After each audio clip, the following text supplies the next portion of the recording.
That's what Jesus used to do, right? After dealing with the disciples, sometimes he retreated into the wilderness to Yeah, pray. because it's like, I can't believe they said that. And so rather than respond to it, I don't want this apple pie to be sitting around my side. So I'm going to go take a short walk and I'll be back. And it allows, during that time of a walk, it allows you to get perspective. It does. And so that you can come back fresh and rejuvenated and realize what you want to say, what's important to say, and what is important to ignore.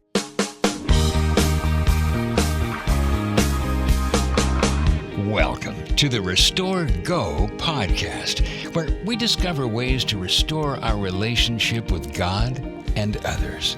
Now, here are your co-hosts, biblical therapist Pete Thompson and biblical coach Lynne Thompson. Together, let's learn how to restore go. Welcome to Restore Go. I'm biblical therapist Pete Thompson. And I'm biblical coach Lynne Thompson. And for whatever reason, we've had a request to do this on video. Some of you are going to be sorry you asked for we're not Botoxed up. We don't look the part, but we're just two people loving Jesus, trying to do things his way. So today we're getting ready for the holidays. Mm-hmm. And for some, the holidays are a great experience. You're going to see family you haven't seen for a while, a lot of positive memories. So you're all excited about that. But there's another group of people that it brings anxiety because the holidays weren't that good for that person growing up. And so this is what's going to go wrong now. Well, you're seeing people that you usually don't spend time with. You might be seeing an aunt or a grandma or a brother or sister or a cousin, someone that you haven't seen in a very long time. And so it can kind of be, can be a little awkward, right? Mm-hmm. And sometimes you walk in the door of the house and you've been reduced to a child again, because in their mind, that's how they see you. They see you as the 10-year-old, who got into the pumpkin pie or whatever it is. And so, it just brings back memories for everyone. Some good, some not so good. Sometimes it could be like, you feel like you've walked into a competition journey where, some people are not as excited about the successes you've had. And so there can be, a little bit of tension there. And then others are not believers, right? And so you kind of have a different worldview on how you see things. Yeah. So we want to reframe this situation about the holidays. The holidays are great, but as Christians, we're going there to be a witness for Christ and to show the people that we're gathering with what Christ would do in that situation. And so it's actually very valuable time to be able to go to the holidays and enjoy the holidays, but also be a witness for who Christ is and how he would act in this situation with family. So 2 Corinthians 5:20, therefore we are ambassadors for Christ, as though God were making an appeal through us. We beg you on behalf of Christ, be reconciled to God. And, we're ambassadors. We're going as God's ambassadors, representing him. That's what we need to remember when we walk in the door anywhere, but especially around the holidays, when we're with other people who may or may not be believers. I love how it says be reconciled to God. Reconciled to God means to be in harmony with his mission. Mm-hmm. And so God's mission is to love these people. God's mission is to reach out to these people. And we want to be in harmony with that. Because some of these people might not be there next year at the holidays because none of us are guaranteed tomorrow. And so to leave a good impression of who Christ is with these people, these family members, these friends, is very critical because, we don't know what the future holds. And so as we really put our focus on being obedient to Christ and working on the Great Commission to make disciples of all the nations. And so some of these family members are close and some of them aren't close, but it's still God placed us there to be able to be a witness for him. Right. Well, Jesus went to some awkward dinner tables too, right? I mean, he was sitting at the table and knock, knock, knock, the Pharisees and scribes show up and they're like, why are you eating with these people? You shouldn't even be eating with these kind of people. And Jesus had a response to him. I'm going to read it to you. Matthew 9:10-13. I love this. That it happened that as Jesus was reclining at the table in the house, behold, many tax collectors and sinners came and were dining with Jesus and his disciples. And when the Pharisees saw this, they said to his disciples, why is your teacher eating with the tax collectors and sinners? But when Jesus heard this, he said, it is not for those that are healthy who need a physician, but those who are sick. But go and learn what this means. I desire compassion and not sacrifice, for I did not come to call the righteous, but sinners. And, he calls us to this compassion, right?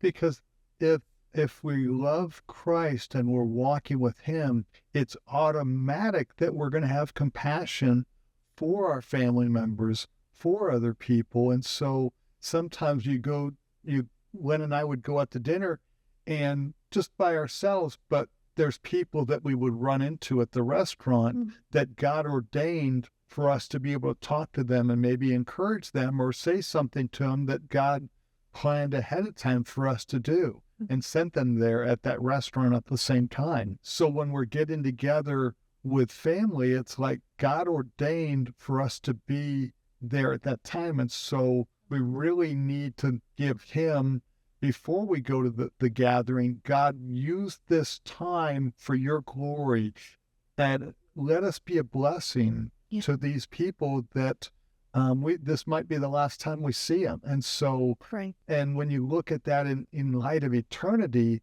it's really a very high calling. Well, it is. I mean, in a way, Jesus gave us homework, right? He's like, I desire compassion, right? Mm-hmm.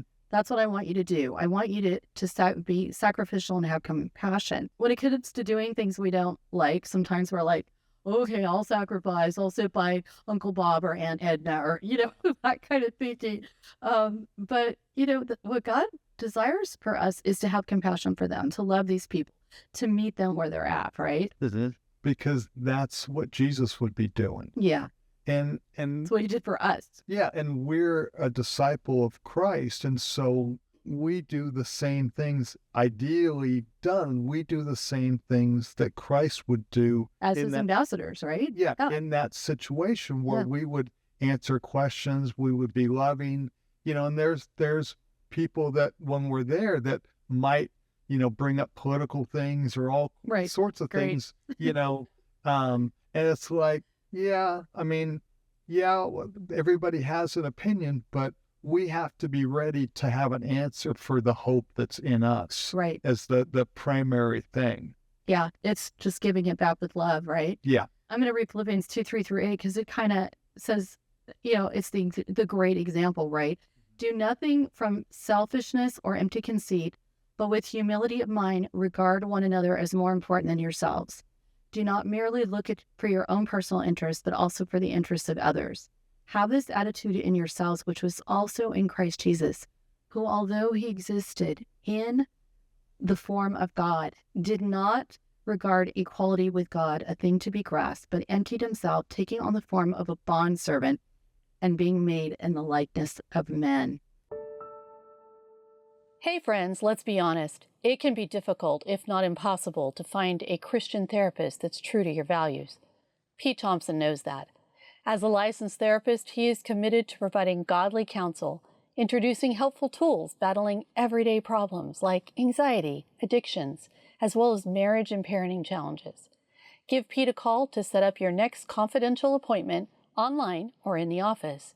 Visit PeteThompson.org. Again, that's PeteThompson.org. So, being found in appearance as a man, he humbled himself, right? And became obedient to the point of death, even on the cross.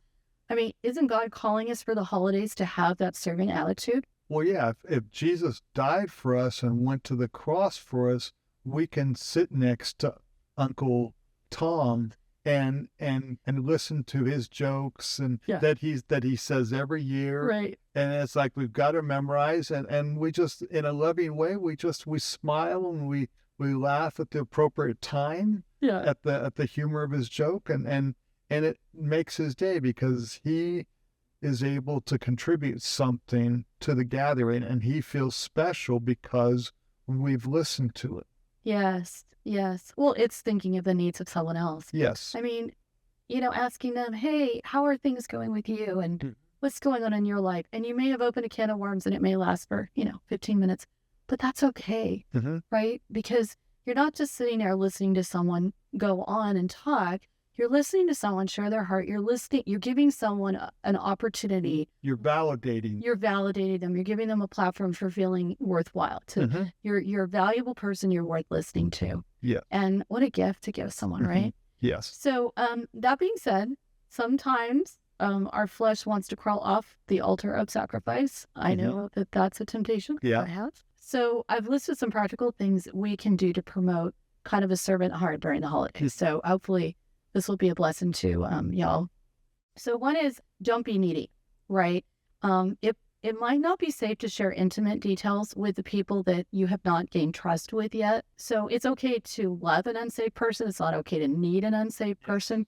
So you don't want to be going with this neediness, like I need to be validated.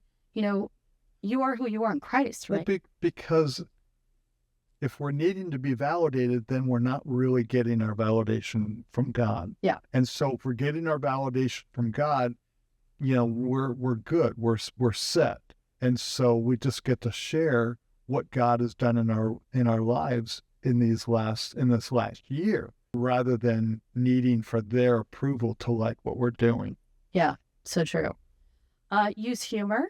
So you don't want to use humor at the other person's expense, right? No. Self-deprecating humor, that's okay. When these regular stories come out, which they come out every year, whatever silly thing you did, just agree with them and just be lighthearted. God knows the whole story. He knows the true story.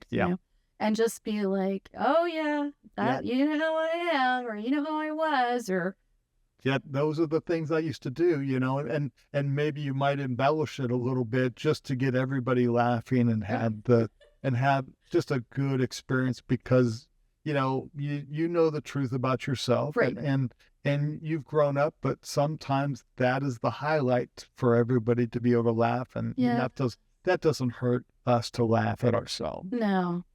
The other thing is maybe there's times to be silent, right? You don't have to jump into a fight, and we all know the baiters, right? Yeah. Just throwing stuff out there so they can get your goat and try to get you going.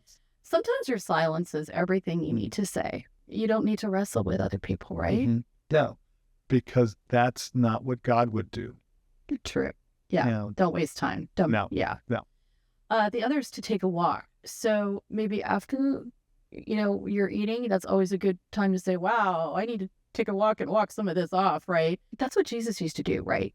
After dealing with the disciples, sometimes he retreated into the wilderness to pray. Yeah, because it's like, I can't believe they said that. And so rather than respond to it, I don't want this apple pie to be sitting around on my side. So I'm going to go take a short walk, and I'll be back.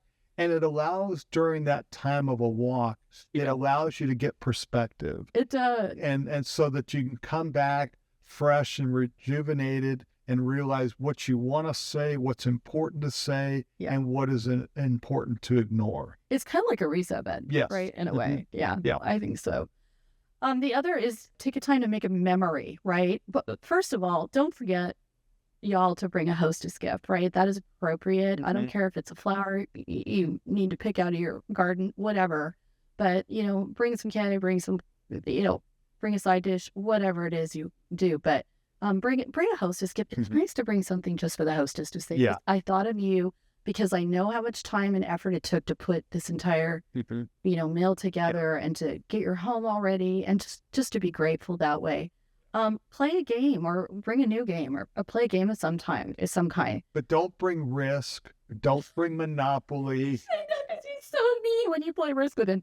But and then play with the kids, right? That's always a safe, and that's kind of a twofer, right? You're walking away from everything for a little bit, and you're also able to invest in the kids. And for these kids, this is their memory. I remember playing football on the lawn with Uncle Bob. I remember, stirring the mashed potatoes with Aunt Susie, or whatever it is. So this is a time to to make some memory. Because it might not seem like a big thing to you, but it's a huge thing for that child, because that child's going to grow up and have a fond memory of you taking that 5 minutes to do that thing with them. I love that. Because they feel validated. You know what's a good idea is like bringing a new, like a holiday book, like a children's story or something, and gathering them around and reading it or something. I think that'd be kind of Yeah.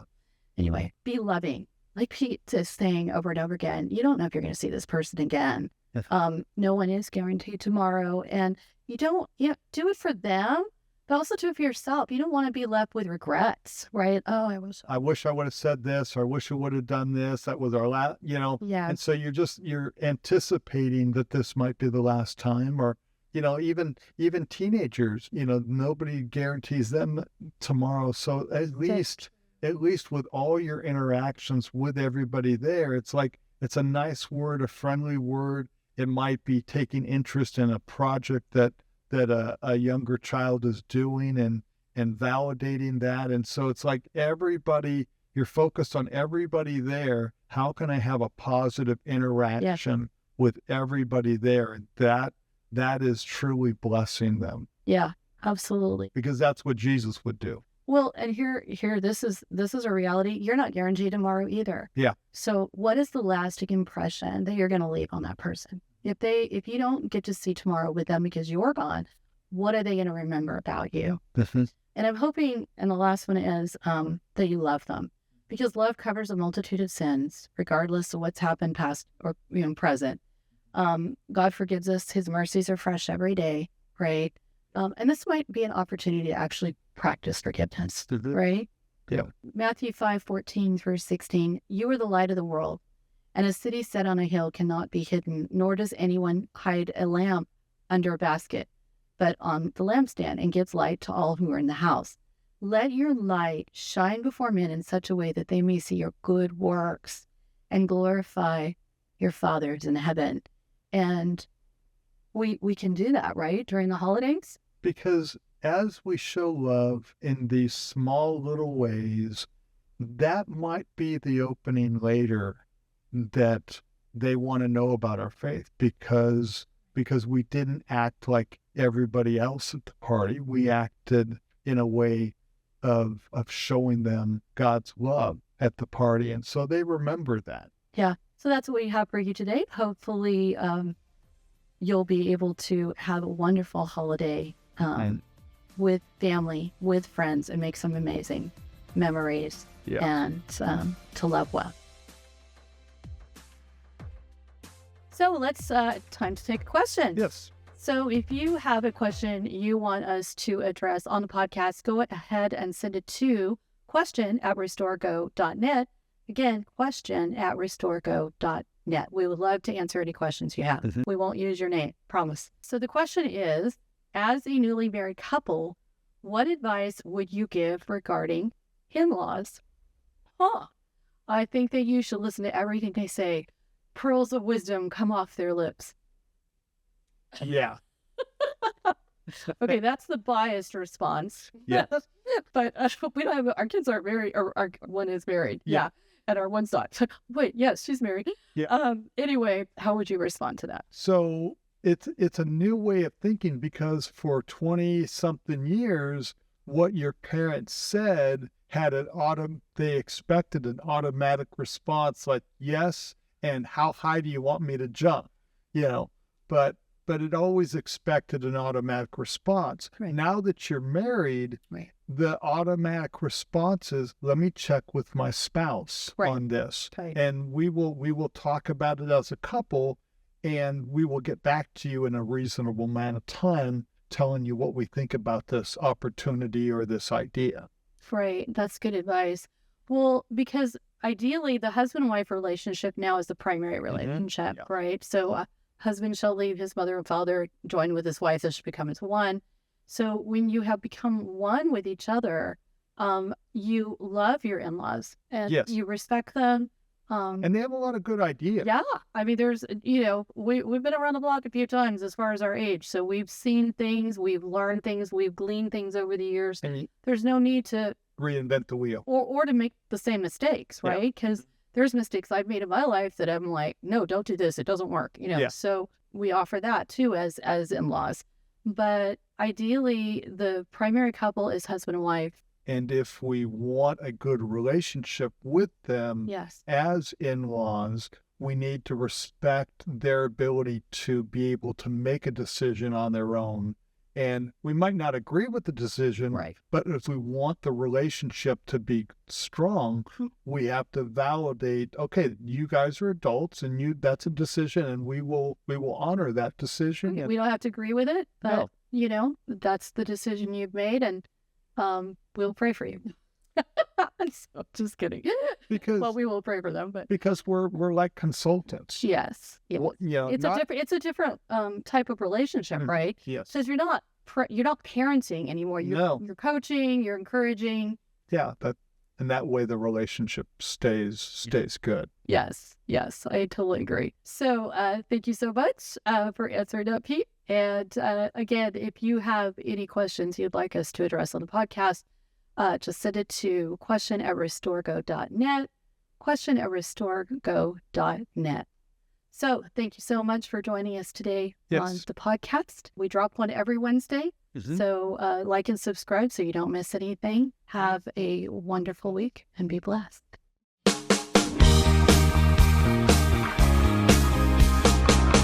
Thank you for listening to the Restore Go podcast. Now, Restore Go is produced by Pete Thompson Christian Counseling. Pete is a licensed therapist who offers affordable family and individual counseling in North Texas and online throughout the United States. Pete provides counseling from a biblical perspective. Be sure to subscribe to the podcast and visit us at PeteThompson.org.